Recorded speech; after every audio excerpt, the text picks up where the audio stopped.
નમસ્કાર દર્શક મિત્રો, આપ જોઈ રહ્યા છો અરવલ્લી ન્યૂઝ। અરવલ્લી જિલ્લાના જીબીના શામળાજી સબ ડિવિઝન વિસ્તારમાં વીજ કર્મચારીનું કરંટ લાગતા મોત નિપજવાની કરુણ ઘટના સામે આવી છે। મોડાસા જલદર્શન સોસાયટીમાં રહેતા અને મૂળ માલપુર હિલોદરાના વતની 40 વર્ષીય સંજયભાઈ નટુભાઈ પટેલ ઇલેક્ટ્રિકલ આસિસ્ટન્ટ તરીકે ફરજ બજાવતા હતા। મળતી માહિતી મુજબ સંજયભાઈ અન્ય 2 લાઇન સ્ટાફ સાથે મહેરુ ગામના કટારા ફળિયામાં ખેતીવાડી ટ્રાન્સફોર્મર પર કેબલ બદલવાની કામગીરી કરી રહ્યા હતા। કામગીરી પૂર્ણ થયા બાદ વીજ પુરવઠો ચાલુ કરવામાં આવતા બદલાયેલા કેબલમાં સ્પાર્ક જોવા મળ્યો હતો। ત્યારબાદ ડીઓ લિંક કાઢીને લો ટેન્શનમાં કેબલ મુક્ત કરવાની કામગીરી શરૂ કરવામાં આવી હતી।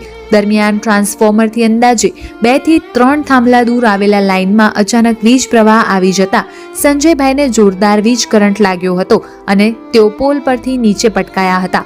ઘટના બાદ તેમને તાત્કાલિક શામળાજી સિવિલ હોસ્પિટલમાં ખસેડવામાં આવ્યા હતા। ત્યારબાદ વધુ સારવાર માટે મોડાસા એમ્સ હોસ્પિટલમાં રેફર કરાયા હતા। જોકે હાજર તબીબે તેમને મૃત જાહેર કર્યા હતા।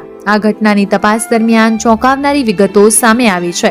આક્ષેપ મુજબ મહેરુ ગામના કટારા ધનજીભાઈ દ્વારા મોટર અને સાધનો ચલાવવા માટે ખેતીવાડી ફીડરની લાઇનમાંથી ગેરકાયદેસર આંકડો ભરીને પોતાના ઘર તરફ જ્યોતિગ્રામ લાઇન સાથે જોડાણ કરવામાં આવ્યું હતું, જેના કારણે બંને ફીડર ભેગા થઈ જતા જ્યોતિગ્રામનો વીજ પ્રવાહ ખેતીવાડી લાઇન તરફ પરત ફર્યો હોવાની માહિતી સામે આવી છે। પરિણામે લાઇન ચાર્જ થતા ફરજ બજાવી રહેલા સંજયભાઈને જીવલેણ વીજ કરંટ લાગ્યો હોવાની પ્રાથમિક માહિતી છે।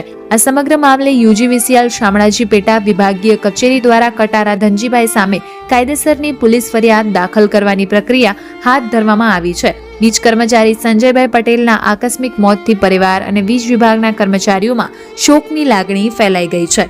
વૈભવ રાઠોડ, અરવલ્લી ન્યૂઝ, મોડાસા।